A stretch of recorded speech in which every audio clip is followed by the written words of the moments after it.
The authorities believe that the merger of the two municipalities would benefit the residents and the municipality.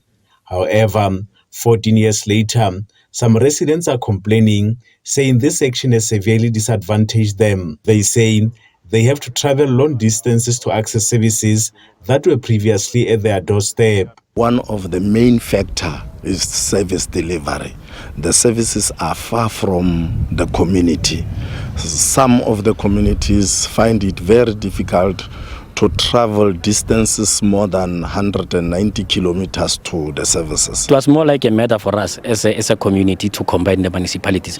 But during the Molopo era, things were better because everything was close by. We could manage easily. It was easy to reach the government, and councillors were close by. But now my councillor stays in Tosca. Morokweng Cluster Development Forum, which is spearheading the demerger of the two municipalities, says they have already written to the Municipal Demarcation Board as well as local and provincial authorities. We saw that it is indeed possible. Yet we managed to sit down and consolidate all the issues around.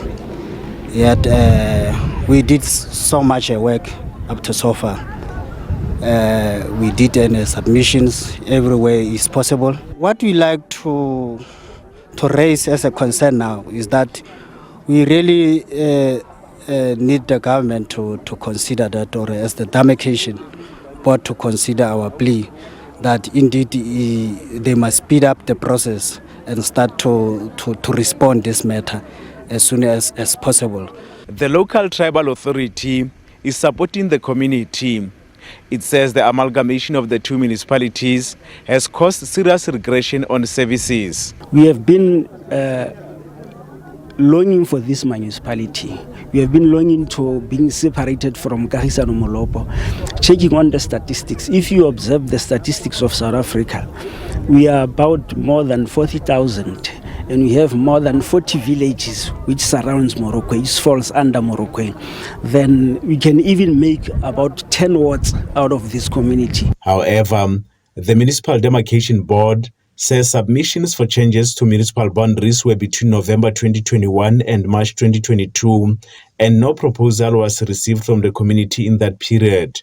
No proposals were received in the period between 1 November 2021 and 31 March 2022, and one which will only be considered post the elections I referred to, which is for next year, end of next year in 2027. The requirements in terms of proposals the MDB looks at must comply with the criteria set in terms of sections 24 and 25 of the Municipal Demarcation Act. Municipal officials have warned about the dire consequences of demerging the two municipalities. It will be seriously affecting the two municipalities because it will be the smallest municipality, where they will get the small equitable share, they will get the small MIC funds because of their status.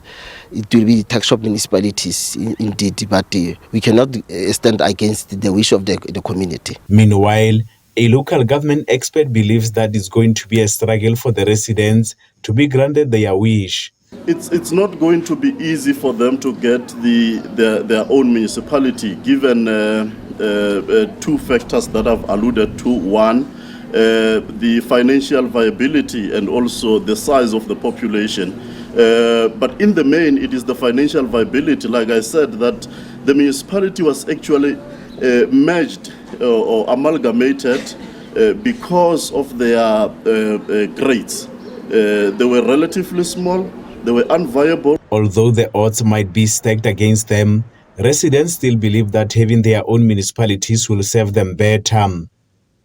Thabiso, SABC News, Morokweng.